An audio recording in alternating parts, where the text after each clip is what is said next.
Assalamu alaikum, dear students. I hope you all are fine and doing good. So, in your subject of social studies, we are discussing our chapter number 3, Climate and Us. कल हमने एक सब topic start किया था, factors that influence climate, जिसका हमने पहला factor पढ़ा, latitude and angle of the sun's rays. आज हमें उसी टॉपिक को कंटिन्यू करना है। तो बच्चा, कल हमने देखा कि सन रेज हमारी ज़मीन पे कैसे पड़ती है। किसी जगह पे डायरेक्ट सनलाइट आती है और किसी जगह पे इनडायरेक्ट रेज पड़ती है। जिन जगहों पे डायरेक्ट पड़ती है वहाँ पे हमने देखा ज़्यादातर समर्स होते हैं, और जिन जगहों पे इनडायरेक्ट पड़ती है वहाँ पे हमने देखा विंटर्स होती है।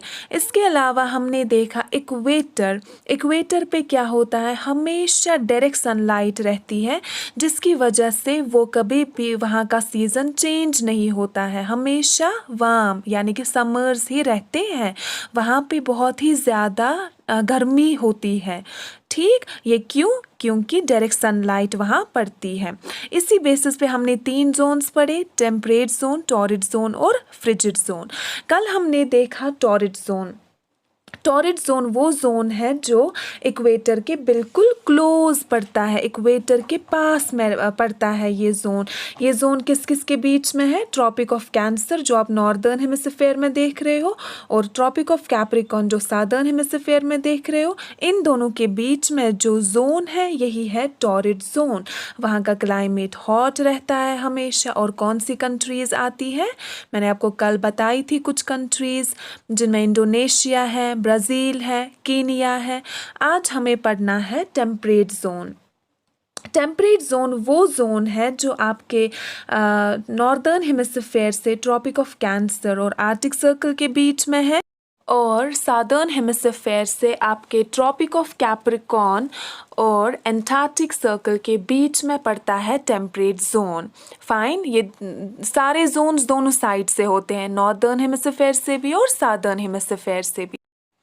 इस पिक्चर में आप देखो, जो ये ऑरेंज सा है ना, नॉर्दर्न हेमिस्फीयर यानी कि ऊपर से, और सादर्न हेमिस्फीयर यानी कि नीचे से, दोनों साइड से जो ये थोड़ा सा ऑरेंज शेड में है, यही है आपका टेम्परेट जोन अर्थ पे।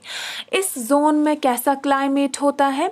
जनरली जब विंटर का मौसम होता है ना, इन रीजन्स में जो इस जोन में पड़ते हैं, वहाँ पे काफ़ी हार्श विंटर्स होते हैं, बहुत ज़्यादा ठंड होती है विंटर्स में, और वहाँ पे बारिश जो है वो भी ज़्यादा नहीं होती है इन एरियाज़ में। ये हम जनरली देखते हैं, जनरली मतलब ये हम ऑन एन एवरेज देखते हैं।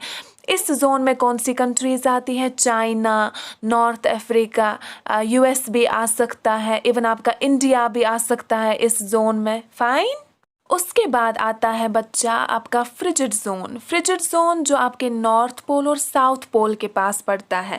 ये वाला जोन किन के बीच में है? आप नॉर्दर्न हेमिस्फीयर में नज़र रखो, आर्कटिक सर्कल और नॉर्थ पोल के बीच में जो एरिया आता है ये है आपका फ्रिजिड जोन। और नीचे सादर्न हेमिस्फीयर में जो साउथ पोल एंड दिस क्या बोलते हैं इसको, एंटार्क्टिक सर्कल के बीच में जो आता है ये है आपका फ्रिजिड जोन। ये भी दोनों साइड से, हर एक जोन दोनों साइड में रहता है, नॉर्दर्न हेमिस्फीयर भी और सादर्न हेमिस्फीयर से भी।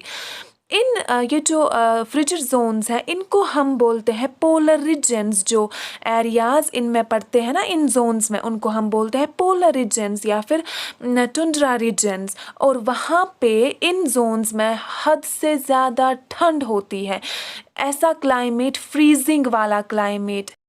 तो इन जगहों पे मेनली ठंड ही रहती है। और एक बात आप याद रखेंगे बच्चा, जो पोलर रीजन्स है वहाँ पे क्या होता है, वहाँ पे बहुत बहुत टाइम तक या तो सनलाइट काफ़ी कम पड़ती है या फिर बिल्कुल भी सनलाइट नहीं पड़ती है विंटर्स में। इट मीन्स वहाँ के एरियाज़ में उस टाइम पे जब सनलाइट ही नहीं पड़ेगी तो डार्कनेस रहेगी, है ना। तो बहुत बहुत टाइम तक सिर्फ डार्कनेस रहती है। और कुछ एरियाज़ में क्या होता है, समर्स में 24 आवर्स तक, महीनों तक सिर्फ डे लाइट रहती है। मतलब सूरज डूबता ही नहीं है, एक ही जगह रहता है ओवर द हॉरिजन, आसमान पे एक ही जगह रहता है सूरज। कभी कभार हमें नहीं लगता है जब समर्स में हम क्या करते हैं, हमें बहुत पसीना आता है ना? ऐसा क्यों होता है? ऐसा इसलिए होता है क्योंकि समर्स में क्या होता है, हमारे एटमॉस्फेयर में, हवा में बहुत सारे वाटर वेपर प्रेजेंट होता है। वाटर वेपर क्या होता है? छोटे छोटे ड्रॉप्स ऑफ वाटर हमारे एटमॉस्फेयर में प्रेजेंट होता है। और जितना ज़्यादा लॉट ऑफ वाटर वेपर होगा उतनी ज़्यादा ह्यूमिडिटी जो है हाई होगी। ये वाटर वेपर्स हमें ऐसे नहीं दिखते हैं, ये बस प्रेजेंट होते हैं एटमॉस्फेयर में। फाइन, ये हमें ऐसे नेक्ड आई से नहीं दिखेंगे, ये किसी इंस्ट्रूमेंट से दिखते हैं। हम नहीं बोलते हैं जैसे कि धम जैसा मौसम है, वो क्या होता है? वो यही होता है कि सनलाइट तो नहीं है उतनी, लेकिन समर्स है ना, तो वाटर वेपर जो है कि जो डेंसिटी होती है, मिकदार होती है, वो काफ़ी हाई हुई होती है, जिसकी वजह से क्या होते हैं, फिर क्लाउड्स बनते हैं। हम उस मौसम में हम नहीं देखते हैं ज़्यादा बारिश होती है जब ह्यूमिडिटी होती है। तो ह्यूमिडिटी का मतलब है हमारे एटमॉस्फेयर में इन्हीं वाटर वेपर्स का प्रेजेंट होना। जितनी ज़्यादा मिकदार में वाटर वेपर्स प्रेजेंट होंगे उतनी ही ज़्यादा ह्यूमिडिटी हाई होगी। तभी मैंने आपसे कहा कि ह्यूमिडिटी की वजह से ही बारिश होती है, क्योंकि ह्यूमिडिटी की वजह से क्या बनते हैं, क्लाउड्स। और कोस्टल एरियाज़ जो हैं, जो समंदर के नज़दीक वाले एरियाज़ हैं, वहाँ पे ज़्यादा ह्यूमिडिटी होती है एज़ कम्पेयर टू कौन से एरियाज़ जो समंदर से दूर होते हैं। ऐसा क्यों होता है? जब हवाएं चलती हैं समंदर के ऊपर से, वो क्या करती हैं, अपने साथ क्या ले आती है, बहुत सारा मॉइस्चर या फिर बहुत सारा वाटर वेपर। ठीक, इसीलिए हम देखते हैं जो समंदर के पास वाले एरियाज़ है, जैसे कि कोलकाता है, मुंबई है, वहाँ पे ज़्यादा बारिश होती है एज़ कम्पेयर टू कौन से एरियाज़, या वहाँ पे ज़्यादा ह्यूमिडिटी होती है एज़ कम्पेयर टू कौन से एरियाज़ जो इनलैंड वाले एरियाज़ हैं, जो जैसे कि दिल्ली है या फिर दिल्ली के आसपास के बाकी एरियाज़। फाइन, मैंने आपको बताया था कि हम फ्रिजिड जोन में आते हैं पोलर रीजन्स। वहाँ पे क्या होता है, विंटर में या तो कम सनलाइट पड़ती है या फिर पड़ती ही नहीं है, और समर्स में क्या होता है, 24 आवर्स की डे लाइट रहती है। और ये क्या होता है, ये 6 महीने होता है। फाइन, 6 महीने जब विंटर होता है एक एरिया में, वहाँ के किसी एरिया में, वहाँ पे क्या होता है, या तो सनलाइट होती नहीं है या फिर बहुत कम होती है, और समर्स में 24 आवर्स की डे लाइट रहती है।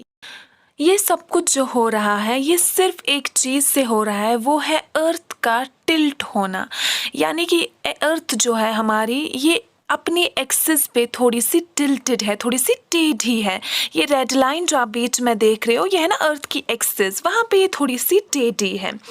हमें ये भी पता है कि अर्थ जो है वो रोटेट करती है और रिवॉल्व भी करती है, लेकिन डे एंड नाइट वाला काम किसका है, रोटेशन का। देखो आप, इसमें ये रोटेट कर रही है अर्थ, एक साइड से डे है, एक साइड से नाइट। फॉर एग्जाम्पल, अगर इस टाइम यहाँ पे डे है तो अमेरिका में यही टाइम नहीं होगा, अमेरिका में रात हो सकती है, ये होता है नॉर्मल।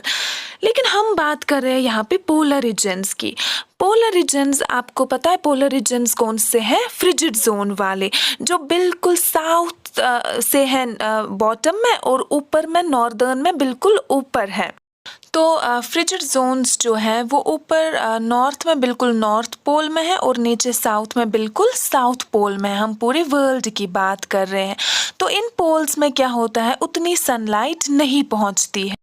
जब अर्थ रोटेट करती है तो ये जो सादर्न हेमिस्फीयर है या फिर साउथ पोल है, अगर सन को फेस कर रहा होगा तो इसको क्या पड़ेगी, ज़्यादा सनलाइट पड़ेगी। ठीक, और उधर से जो नॉर्थ पोल है या नॉर्दर्न हेमिस्फीयर है, उसको क्या पड़ेगी, उतनी लाइट नहीं पड़ेगी। और जो बिल्कुल नॉर्थ पोल के साथ वाले एरियाज़ होंगे, वहाँ तो बिल्कुल भी लाइट नहीं पड़ेगी, वहाँ बिल्कुल अंधेरा छा जाएगा। तभी क्या होता है, वहाँ 6 महीने नाइट रहेगी विंटर्स में, और सादर्न हेमिस्फीयर में समर्स होगा ना, तो वहाँ क्या रहेगी, 6 महीने क्या रहेगी, सिर्फ सनलाइट रहेगी। ऐसा क्यों होगा कि वहाँ पे लाइट नहीं पड़ेगी, ये जैसे मैंने इस इमेज में भी दिखाया है, ये सारा अर्थ की टिल्ट होने की वजह से है। तो जो हेमिस्फेयर फेस कर रहा है सन को डायरेक्ट उस पे ज़्यादा लाइट पड़ेगी, वो ज़्यादा सनलाइट रिसीव करेगा। जैसे कि मैंने इस पिक्चर में दिखाया है आपको, सादर्न हेमिस्फेयर सनलाइट रिसीव कर रहा है और जो नॉर्दर्न हेमिस्फेयर है वो है ना सन से काफ़ी दूर, वो उतनी सनलाइट रिसीव नहीं करेगा। और जो पोल्स के नज़दीक वाला एरिया होगा उसमें विंटर्स में, नॉर्दर्न हेमिस्फेयर के विंटर्स में, वहाँ पे बिल्कुल लाइट नहीं जाती है। वहाँ पे क्या होता है, तभी डार्कनेस रहेगी और यहाँ से सादर्न हेमिस्फेयर में क्या रहेगी, सिर्फ सनलाइट रहेगी। ऐसे ही क्या होता है, इसका उल्टा होता है, क्योंकि अर्थ जो है वो रोटेट कर रही है, तो हमेशा ऐसा ही तो नहीं रहेगा ना, फिर ये चेंज होता है। फिर जब चेंज होता है, यानी कि जब सादर्न हेमिस्फेयर में विंटर होगा, सादर्न हेमिस्फेयर से मेरा मतलब है साउथ पोल, तब वहाँ पे डार्कनेस रहेगी 6 महीने। और यहाँ से विंटर है तो नॉर्दर्न हेमिस्फेयर यानी कि नॉर्थ पोल से क्या होगा, समर्स, तब वहाँ पे क्या रहेगी, सनलाइट रहेगी। ये 6 महीने चेंज होता है, ठीक। क्योंकि सन रेज जो है वो जब अर्थ की ओर आती है तो वो डायरेक्टली सिर्फ इक्वेटर के पास पड़ती है ना, क्योंकि वो नज़दीक है। तो जो चीज़ नज़दीक होगी उस पर ज़्यादा डायरेक्ट लाइट पड़ेगी, और जितना चीज़ दूर होती जाएगी उतना सन रेज वहाँ तक कम कम पहुँचेंगी।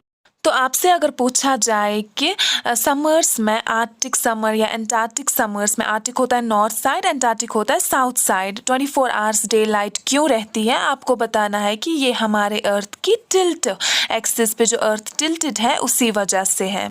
इस रीजन में ज़्यादातर कौन सी कंट्रीज़ हैं, कनाडा, नॉर्वे, फिनलैंड, रशिया और अमेरिका। तो आपको आई होप समझ आया हो। So this is it for the day. Take care. Allah Hafiz.